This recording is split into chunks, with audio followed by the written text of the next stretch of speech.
네, 습관이 영성이다. 이제 여섯 번째, 자녀를 잘 가르치라. 신앙 교육의 예전 항목입니다. 책을 다시 한번 이렇게 보여준 이유는 이 책을 사신 분들이 있나 궁금해가지고, 뭐 이렇게 하든 저렇게 하든 아무 반응도 없고 매우 안정적인 세계 기록을 가지고 있는 제 유튜브긴 합니다. 보통 뭐 많이 하는 사람들 편차를 보면 뭐 어떤 영상은 한 뭐 몇천씩 차이가 나고 또 어떤 사람은 몇만씩 차이가 나고 한다고 하는데, 저는 가장 적게 본 것과 가장 많이 본 것의 차이가 한 70 정도 되고, 평균적으로는 편차가 한 10명이라 그래야 되나 10회라 그래야 되나 10회에서 20회 그 사이인 것 같아요. 그래서 뭐 얼굴을 안 보여주고 지금 텍스트를 보여주는 거를 해도 조회수에 변화가 없는, 또 얼굴을 보여주는 거를 해도 변화가 없는 매우 안정적인 제 방송입니다. 자, 그리스도의 마음을 품는 법을 배운다는 것은 지도를 외우는 것보다 계속 지성을 이제 얘기하는 거죠. 우리가 이성적으로 무엇을 알고 파악하는 것보다 그리스도 안에서 살고 움직이고 존재하는 법을 배우는 것이 더 마음을 품는다는 것과 비슷하지 않을까. 결국 교육이 무엇이냐 계속 질문을 하고 있는 건데, 학생들로 하여금, 배우고자 하는 사람들로 하여금, 혹은 교회 성도로 하여금 무엇을 아느냐의 문제가 아니라 무엇을 사랑하느냐, 무엇을 갈망하고 추구하느냐, 그 문제다. 계속 이제 예전 예배와 예배의 그 항목을 구성하고 있는 그 각 그런 부분들이 다 중요한 의미를 가지고 있다는 것을 강조하고 있어요.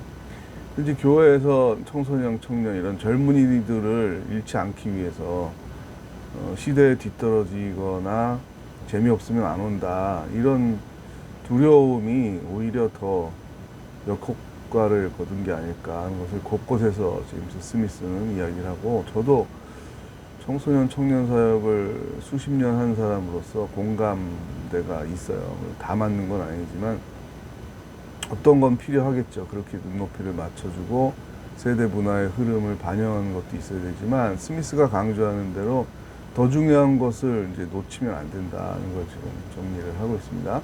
첫 번째, 형성과 습관 바로잡기에 대한 우리의 관심을 감안할 때 더 중요한 점은 이렇게 그리스도의 몸을 세대별로 분할함으로써, 그러니까 어린이, 청소년, 청년 1부, 2부, 큰 교회는 3부까지 있더라고요. 그 다음에 30대, 40대, 뭐 이런 식의 소그룹이 분할되는 거는 뭐 그럴 수 있는데, 그 예배를 얘기하는 거예요. 예배를 그렇게 함으로 인해서 또 이 선배들, 신앙의 선배들, 어른들에게 중요한 그 모방의 기능을, 그걸 배우고자 하는 사람들에게 제거를 했다.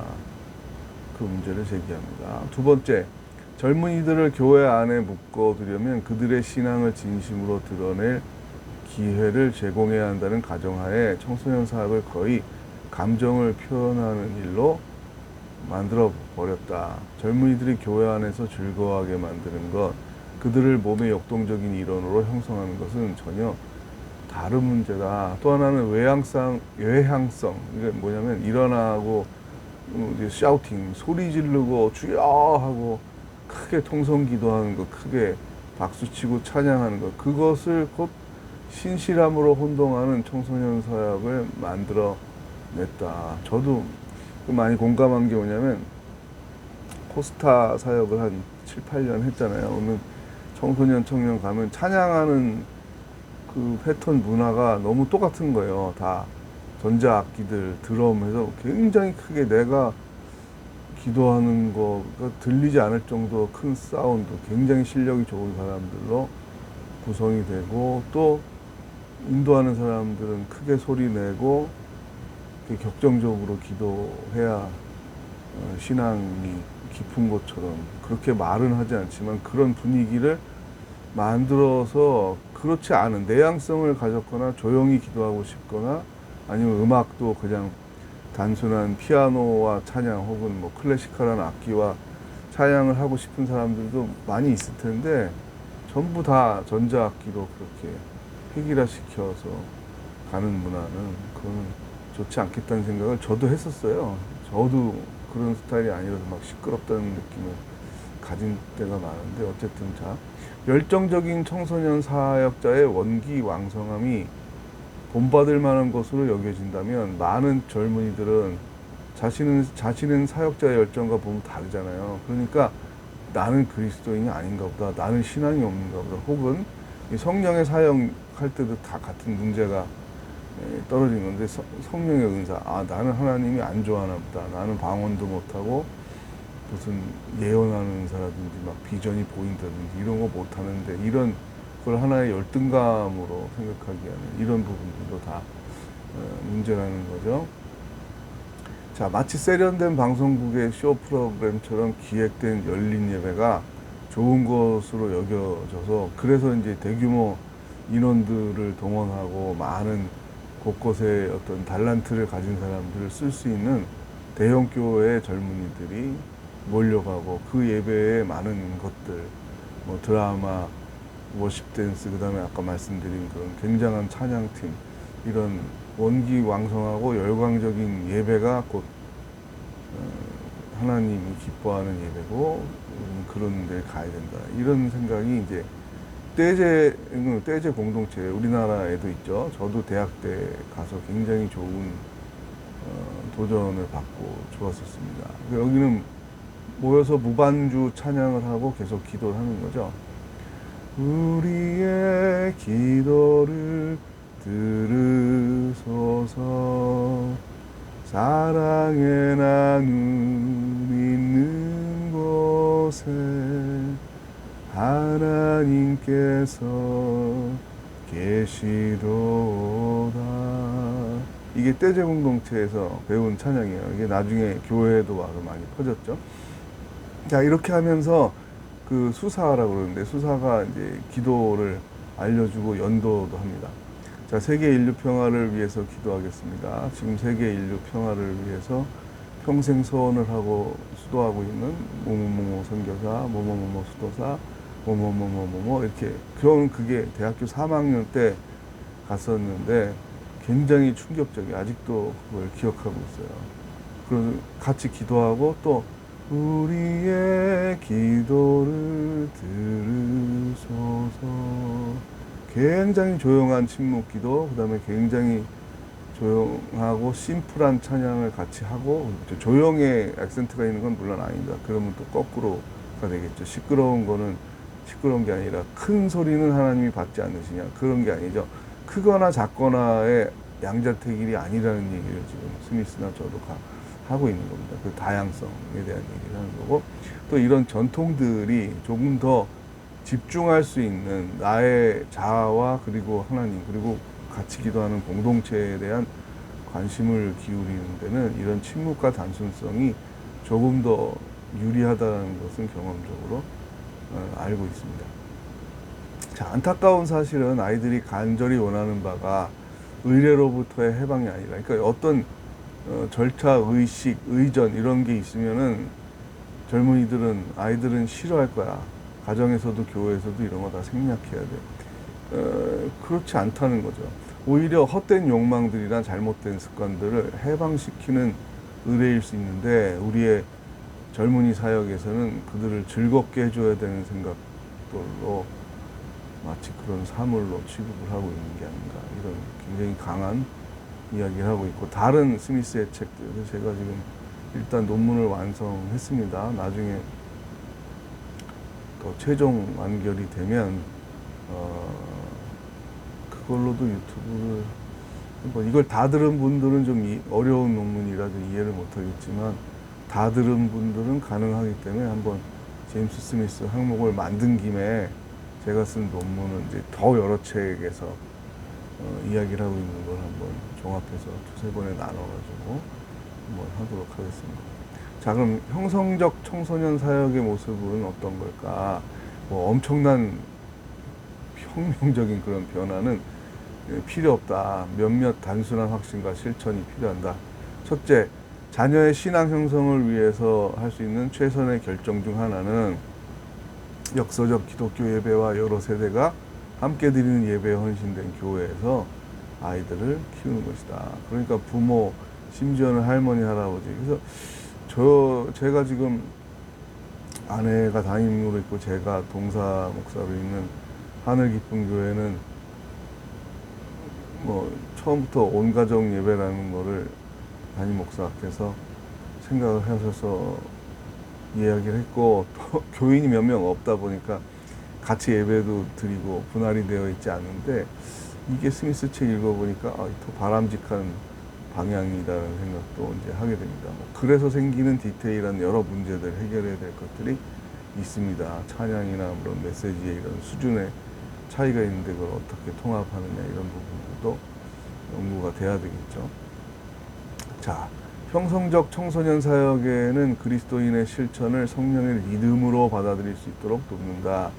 젊은이들에게 기도와 주목, 분별, 금식, 예배라는 고대로부터 내려온 훈련을 소개하는 것은 그들에게 은총의 강으로 들어갈 대목을 마련해 주는 것 같다. 자, 급진 정통주의를 주장하는 신학자입니다. 급진 정통주의 뭐냐면 정통으로 급하게 빨리 돌아가야 된다. 뭘 이제 안티테제, 대항으로 생각하는 거냐면 근대입니다. 모더니즘, 계몽주의와 모더니즘이 만들어 놓은 주지주의 사회. 인간의 이성이 최고고 이성으로 모든 걸 해결할 수 있고 인간의 지식과 정보, 그래서 과학의 발전, 기술의 발전이 유토피아를 만든다라는 거죠. 그것에 지금 후유증이 인류 문명에 한 200년 그렇게 간 이후에 곳곳에 후유증이 나타나고 있는 거잖아요. 그 대표적인 게 지금 기후위기인 거죠. 그래서 근대성을 공격하는 논문들이 지금 쏟아져 나오고 있습니다. 그래서 제 기후위기의 그 유튜브 항목을 보면, 생태윤리 항목에 보면 그런 얘기가 나와 있고, 그건 또 이거는 경제윤리하고도 또 맞닿아 있다고 여러 번 설명을 드렸죠. 자유적으로 경쟁하고 시장이 모든 걸 해결하고 모든 마켓은, 모든 시장은 지구가 하나로 돼서 경쟁을 해야 돼. 이것이 이제 신자유주의 경제론이에요. 신자유주의 경제 체제인데, 그것의 후유증이 또 나타나서 글로벌 마켓이 형성이 된 건 어느 기업에게, 소수의 기업에게 좋은 거죠. 전 세계 기업에게 좋은 건 아닙니다. 그래서 부의 형성이 지나치게 소수에게, 미국의 100대 부자가 웬만한 나라의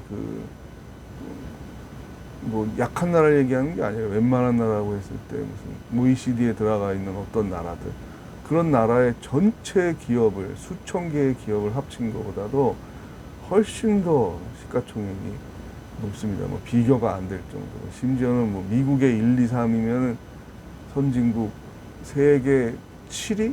제가 한번 세계 7위 나라인 나라까지 싹 다 사들어간다. 그러니까 우리나라는 10위권이잖아요. 우리나라 주식을 전부 다 살 수 있어요. 미국의 1, 2, 3등 주식 3개만 팔으면.